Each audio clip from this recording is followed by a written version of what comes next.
To the Point with Michael Williams.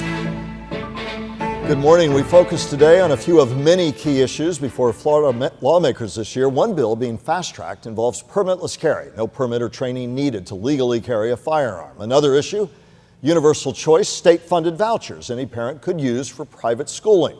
You'll hear from both sides of the aisle on this. First, Democratic State Senator from Palm Beach County, Tina Polsky, on the hotly debated permitless carry bill. Republicans look like they are on the verge of speeding into law. So we had a really tough committee in Senate Criminal Justice, 4.5 hours on the taking away the concealed weapons permit process. Just so your viewers know, right now in the state, if you want to carry a weapon on your person or in your car, you have to have a concealed weapons permit. It's an enhanced background check, more than what you would have in a gun store. And you are required to perform training. So you know how to use a gun safely and store it and be a responsible gun owner and know the laws. So there's this movement afoot, they call it constitutional carry, we call it permitless or untrained carry, to get rid of any kind of permitting process by the government so that anyone, anytime can carry a gun on their person, concealed or in their car, if they have a gun, whether they purchased it legally or not. Technically, if police found you with an illegal gun, then, you're under the same, criminal issues as you would have with the permit or without the permit. But nonetheless, for people who are purchasing a gun legally, they can carry it anywhere. And is, to me, a really dangerous situation. Every single day we hear about more gun violence. Yesterday, a reporter was shot down covering a story along with a 9-year-old girl. And another reporter or another person who worked for the TV station is in critical condition. We have so much danger in our streets and everywhere from too many guns. And in my mind, more guns without training is not the way to go. Second Amendment advocates say that is our constitutional right. Indeed, some are arguing it's not going far enough. They want not only permitless carry, but open carry. So it was really interesting in the committee because nobody likes this bill. Either gun safety advocates hate the bill, and then people who want open carry, meaning not concealed, but basically carrying an AR-15 on your back anywhere you go with no gun-free zones. They want that. They want open carry with no restrictions. They want to be able to bring guns into schools, airports, anywhere. So just think about that. So those people are angry at the governor and the Republicans because they're saying you promised us open carry and you're not giving it to us. In my mind, the Second Amendment, says that it should be well regulated. And so I think the government has the right to keep us safe. We do it all the time. And First Amendment has exceptions. The Second Amendment has exceptions. And so I think it's our role in the state legislature to put in more gun safety reforms and more training and more permitting and not less. Let's turn to universal choice school vouchers, where essentially anyone for their child could get these vouchers and send them to a private school. Republicans say we live in a world of choice. Why not make sure everybody has it? Talk about the Democratic perspective. So we are blessed in Florida to have a lot of choice. You can homeschool on your own. You can use virtual school. You can go to charter schools, which are public. You can go to many different public schools, even ones you're not zoned for, if there's a particular program that you're interested in. And they are constantly adding more programs to the schools in our area. So I think they do a really good job of choice. Of course, you can always go to a private school and pay for it on your own. So what's your objection? Right now, I'm sorry? So what's your objection? No, my objection is that if you add these vouchers, meaning basically each person gets they call it an educational savings account of about $8,000, you can keep that money to homeschool your child. You can take it to a private school that will accept it. Not all private schools accept it. And my objection is that the public schools have to remain open without that money. Many children come back to the public schools and they have to be properly staffed and they don't get the money back. I think that 90% of our children are in public schools. So our focus should be on making those the best that they can be, not competing with private schools that have no accountability standards whatsoever. They don't need certifications for teachers. They don't have to do testing. we put all these burdens on public school with limited funds, and we tell them now go compete with private schools who have no limitations whatsoever. So I personally just don't think that our taxpayer money should be going to religious schools or should be going to help fund very wealthy people to send their children to private school.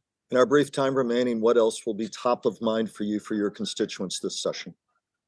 So we did not resolve our property insurance crisis. We had 2 special sessions, and I don't think anyone's seeing relief.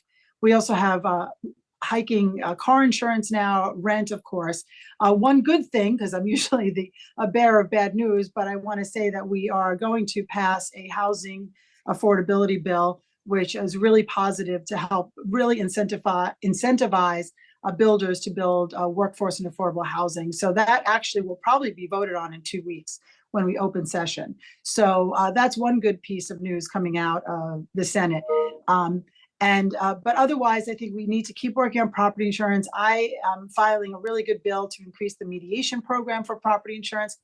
I think that's one important way to cut back on litigation. I have a bill to decriminalize fentanyl strips. So the horrible overdoses that we have going on with our young people can potentially be avoided if people had cheap and easy use of fentanyl strips to test anything that they might be taking. So we're trying to work on, everyday important issues, not, the crazy culture wars. Like, things here have not gotten any better, Michael. We've got probably abortion on the horizon, even though we just passed a bill last year. Trying to get rid of diversity, equity, and inclusion on our college campuses, trying to take away New College of Sarasota in its current form, a complete takeover by the governor to turn it into something, Christian fundamentalism. It just doesn't make any sense to me. Going after transgender people, gender affirming care, this is not what we should be focusing on. And so we've got real problems. And so the Democrats are focused on the real problems, trying to help people be healthy, prosperous, and enjoy living in the state. So we've got some work to do. My next guest, Republican State Representative Toby Overdorf, his District 85, covering parts of St. Lucie and Martin counties. We began on the debate over permitless carry. I think what this is just an expansion on your Second Amendment rights here in the state of Florida. It allows for an individual to carry a weapon in a concealed manner and not requiring the additional permitting to allow it to be able to do that. That is the basis of the bill. Of course, there's a lot more parts of that bill that also deal with all kinds of school security and a variety of issues there that are absolutely what is needed to enhance the security around our children. To the permitless carry part of the bill, Democrats worry, though, in their words, it just makes our streets that much more dangerous if there are more guns and less training for people carrying them on the streets of Florida.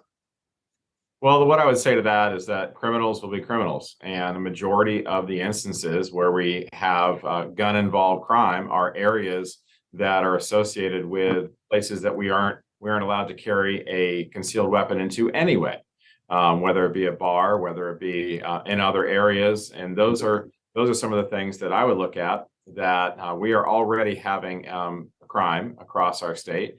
We are one of the best states in the entire union for low rates of crime. However, I don't adhere to the thought that permitless carry would actually enhance our crime numbers. What about the Republican, let me preface that. What about the complaint, regardless of party, of Second Amendment advocates who say this doesn't go far enough, that they're disappointed that it doesn't include open carry, and they're frustrated about that. What do you say to them? Well, I would say to them is that this is a step towards additional Second Amendment rights. It gives them an opportunity towards less government in their lives. And so I would say to them, take the win and let's go on to the next thing. Do you support open carry, sir? At this point, I do not support open carry throughout our state. However, that is something that is a part of our two-way rights. And I do open carry when I'm hunting or fishing and those types of things. That's an area that I can do it, and I do enjoy doing that. Why not more broadly? At this point in time, it's not something that we're considering here, and so it's a place that's not supported by the sheriffs. The Sheriff's Association, of course, is supporting our bill. The Police Benevolent Association is supporting it, as is the Attorney General. So again, I look at this aspect as a way of increasing our Second Amendment rights. Let's talk about universal choice school vouchers. The argument is, let's open up the possibility in a day of choice for people to have more choice, anybody, to get these school vouchers, educational or ESAs, as they call them, education savings accounts with state-funded vouchers that anybody could get to send their youngster to a private school. Your thoughts about that? And we'll get to the Democratic complaint, but why do you see that as something that's valuable, and talk about your presumed support for that? Well, presumption, absolutely, yes. I do support House Bill 1. I do support the opportunity for additional ways that we can educate our kids, and also giving that power to the parent and allowing the parent to really make the educational decisions that are going to be impacting their children's future lives. This also, and as part of the empowerment savings accounts, it not only covers tuition, but it also covers a variety of things, whether it be tutoring, books, additional resources that could be covered out there, their SAT testing. All of those types of things are included within that empowerment. So it's not just restricted to tuition. They could still be enrolled, say, in a public school, and then you can utilize these dollars elsewhere. So I think it really gives a great opportunity for our parents to make great choices for their kids. Representative Overdorf, speak to the Democratic complaint that they're saying it's a Republican attack on public education, that the poor will be hurt, that it's taking money from public schools, putting it elsewhere. Speak to that complaint that you're hearing from Democrats in Tallahassee and elsewhere. Well, I think what I would say to that is the people that are going to be coming out of this potentially could be our minority students, and could be the students with unique abilities. I mean, what we're looking at here is, for the first time ever, is an absolutely equal playing field where everybody has the opportunity to go to the school that they feel is the best for them. And their parents are involved in this education. And so I think that the choice is really the best thing that we can be giving these kids. What's top of mind for you, for your constituents this session? Oh boy, we have a variety of things that are happening otherwise. I just this week had a great meeting with the Attorney General about some human trafficking initiatives that we're going to be working on, and rolling out some first of its kind legislation that will really be hitting hard on the human trafficking issues that we're seeing pop up all across our state. We're also working on some reforms associated with civil justice, and those are going to be designed to really drive down insurance rates, and looking at ways that we can be dealing with that, so that the over and over again, we're seeing lawsuit after lawsuit. Florida is one of the most litigious states across our entire country, and we're finding ways to help truckers, to help everyday citizens, to help businesses, and really excited about what is coming out of our civil justice reform side. So I think you're going to see some great results from that as well this term. We've already seen two efforts on insurance reform. You think this will take us to the next step on helping people on insurance, whether it's homeowners or even beyond that? Absolutely. It'll affect everything from homeowners to auto insurance, to a variety of other areas, and potentially even onto the medical side. So, and fundamentally, it'll help how, Representative? To the person sitting home says, wow, that perked me up. How fundamentally do you think it will help them? What'll happen is your long-term adjustment rates so the insurance companies look at long-term, how these, what are the costs going to be long-term? Well, by us enacting this legislation, it's going to drive down those long-term costs, and therefore going to drive down the long-term cost of insurance. We probably, I will tell you right now, you will not see something over the next 6 months as far as your insurance rates. But by next year's renewals, you're going to see a reduction in that, and potentially with auto insurance, it could be done by the third, fourth quarter of this year, and see some reductions in that. So I'm very excited about it. And it's a big push to make us less litigious, and therefore be a big part of that effort.